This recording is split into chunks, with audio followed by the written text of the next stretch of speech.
All right, so it really does seem like there is nothing that corporate Democrats like doing more than trying to rehabilitate the reputations of some of the absolute worst villains in modern American history. And over the last couple of days, on the 1 year anniversary of the January 6th Capitol attack, as all of these liberals are getting up there, they're having these events where they preach about democracy and pretend to give a shit about democracy, they decided to trot out and welcome with a very warm embrace one of the single most destructive forces to both domestic and international democracy, none other than Dick Cheney. So here from the Washington Post to start us off, Dick Cheney returns to the House and receives a warm welcome, from Democrats? Yes, from Democrats. This is something we have seen for George W. Bush. It's not really surprising that it would happen with a guy like Dick Cheney as well. And trust me, we're going to get into just barely scratching the surface of some of the absolutely ridiculously evil shit that this man is responsible for in his lifetime. But let's just start off with a little bit of context here. So former Vice President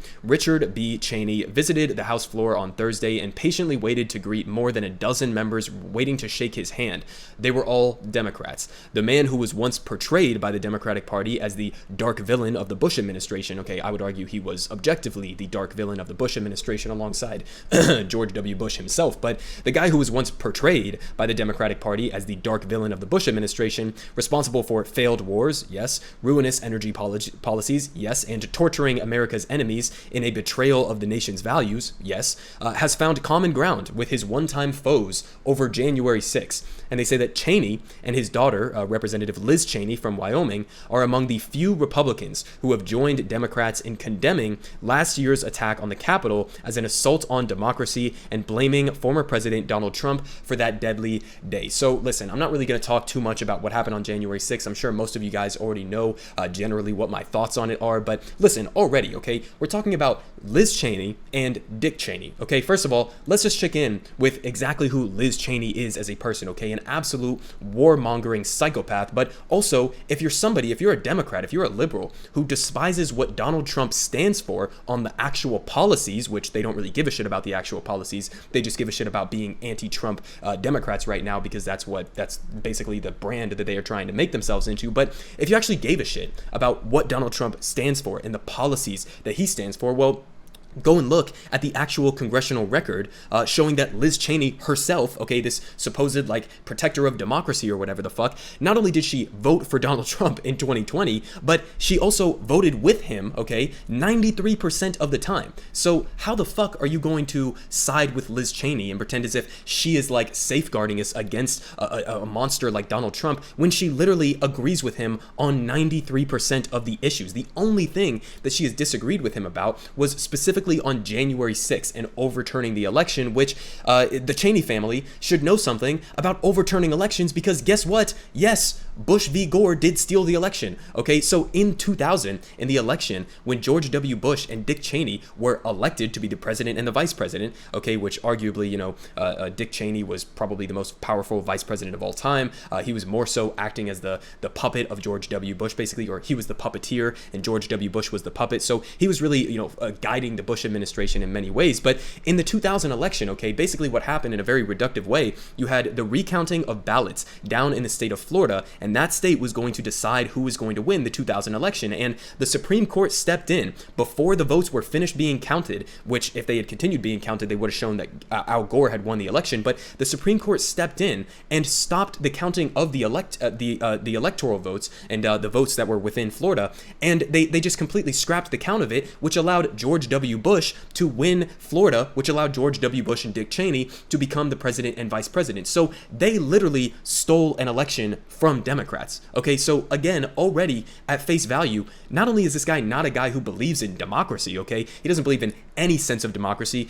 He doesn't even believe in staying with the valid results of an election, okay? So a guy who actively worked to overturn and successfully steal an election from Democrats is suddenly now a hero in Democrats' eyes for being like, anti-Trump in this circumstance or protecting democracy, this man does not give a single solitary shit about democracy. And there are many reasons to back up that claim, but this is just the initial one, okay? Yes, Bush v. Gore did steal the election. So Dick Cheney and George Bush wouldn't have even come into power in the first place if it wasn't on the back of a stolen election, okay? So Donald Trump, if you want to criticize him for trying to steal the election, yeah, that's 100% valid, and I would agree with you on those criticisms. But if that's your critique of Trump, then you should be leveling that same critique at Dick Cheney and George W. Bush times 10, because they successfully pulled off a stolen election. So that's just number one. But they continue here saying that they were the only two Republicans, okay, Liz Cheney and Dick Cheney, on the House floor Thursday for an event to mark the anniversary of the attack, but they were hardly alone. And one by one, Democrats put aside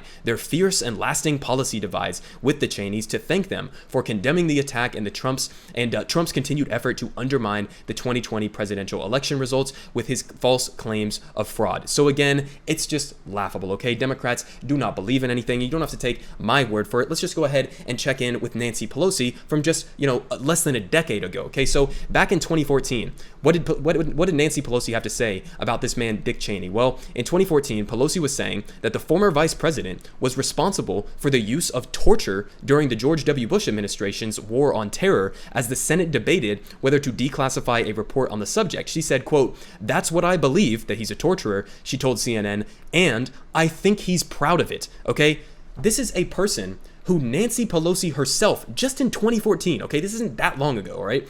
In 2014, Nancy Pelosi was saying that this guy was a proud torturer, okay? A proud torturer. And then what does she have to say right now? Now she has to say, well, we were very honored by his being here. Okay, so again, it's not that they're like just contradicting reality or objectively that this guy does not actually give a shit about democracy, but you're contradicting yourself. This is a guy who you said was a proud torturer, and you are honored by his presence. You should be slapping him across the face. You should be disgraced by his presence, okay? You should feel disrespected that he's even in the same room as anybody else who pretends to care about democracy. It's just an absolute laughable joke. But again, that's just the surface level of this, right? We know that Nancy Pelosi, corporate Democrats, they don't really give a shit about protecting democracy, okay? Nancy Pelosi, she is a millionaire landlord, okay? She doesn't listen to the will of the American people. She doesn't give a shit about democracy. That's first and foremost. We all know that, but this is all part of this process where corporate Democrats are trying to rehabilitate the reputations of these absolute monsters. And just to give you a perspective in terms of what Dick Cheney actually did, and we're just going to, again, scratch the surface here, but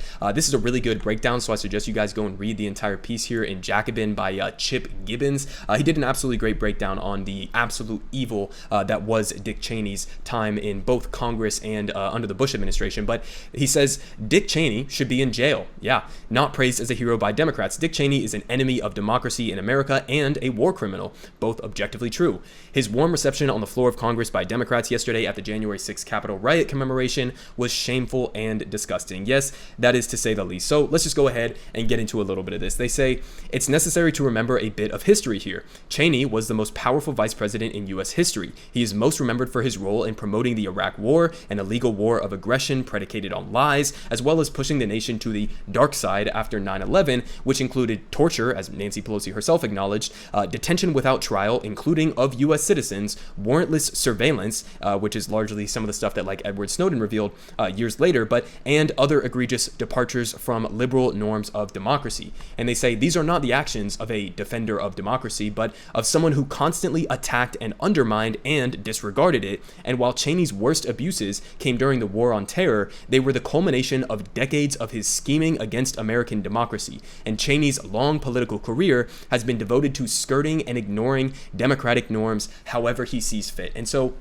I'm just going to give a little bit of a reductive breakdown in terms of the different examples that they give in this piece. So they start out here with a little bit of the introduction in terms of who Dick Cheney was towards the beginning when he was in Congress. So this is before the Bush administration, but when he was a member of Congress, basically, okay, during the Reagan administration, when there was the Iran-Contra affair, which in a very reductive way, just to remind you guys about Iran-Contra, basically Ronald Reagan was illegally selling weapons to Iran, which was designated as our enemy at the time. He was illegally selling weapons to Iran and then using the profits from that and funneling it through the CIA to the Contras down in Nicaragua, which was an extremely far-right terrorist organization that was trying to fight the socialist government that had taken power in Nicaragua. So Ronald Reagan sells weapons illegally to Iran, which is an enemy of ours at the time, and then uses that money, shovels it to basically go fund terrorism, okay? So that was the Iran-Contra affair. Now, Dick Cheney was responsible. As a member of Congress, he was leading and spearheading the minority report that was supposed to analyze this entire situation, and instead of coming to the conclusion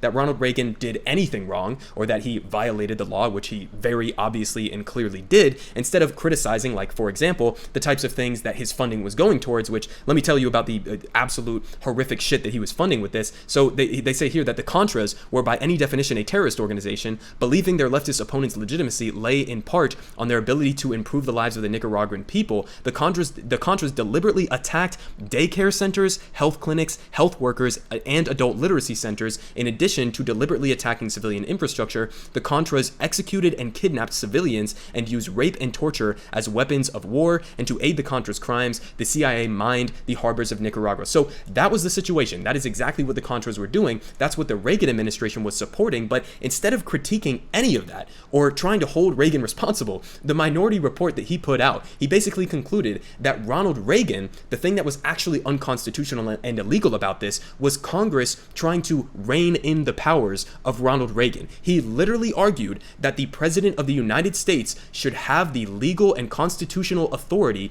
to have the CIA basically act as a terrorist organization, selling weapons to our supposed enemies in Iran, and then using that money to go directly fund child killers and rapists and terrorists down in Nicaragua, okay? That's what Dick Cheney believes about democracy, okay? He literally just believes that we should have a unitary presidential position that is able to do whatever the fuck they want, regardless of the Constitution, regardless of the law. And that was later demonstrated not only in the Iran-Contra affair, but later under the Bush administration, which is the second major example that they break down in this. And, you know, I don't need to remind you guys this, the torture programs, right? Obviously, the illegal invasion and toppling of the Iraqi government, which led to hundreds of thousands of innocent civilians being killed and the complete destabilization of this region. So that was based on lies, the illegal invasion of Iraq, the torture programs, all of the things, the mass surveillance of Americans and American citizens brazenly violating their Fourth Amendment protections under the Constitution. So this is not a guy who gives a single goddamn shit about democracy in any way, shape, or form. He is much more of an enemy to democracy, and I believe Donald Trump is as well, but Dick Cheney is much more of an enemy of democracy than Donald Trump did. I mean, Donald Trump, you know, he was kind of an idiot and stupid, and so he wasn't able to successfully do a lot of the things that he wanted, but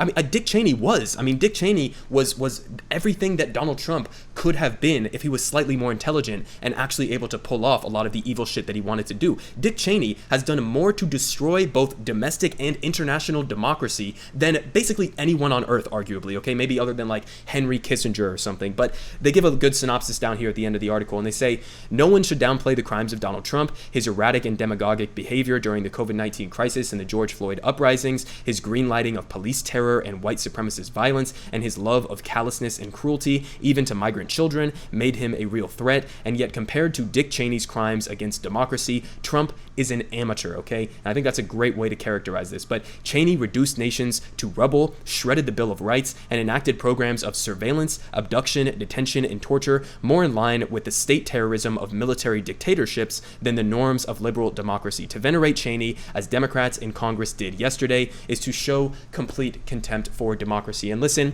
in the broader picture of this, again, the Nancy Pelosi's of the world, even the Joe Bidens of the world, go look at Joe Biden's Senate career and tell me that he is not more in line with Dick Cheney than he is with like a Bernie Sanders, okay? Even as we're seeing all of these accusations that, oh, Biden's moved too far to the left, go and look at his Senate career, go and look at exactly who Joe Biden is, okay? He's much more in line with the Donald Trumps of the world, with the Dick Cheneys and the George Bushes of the world, because that's what the Democratic establishment is, and that's exactly why they are willing to come out here and try to rehabilitate the reputations of these absolute criminals. It's because they themselves are also criminals who do not give a single solitary shit about democracy.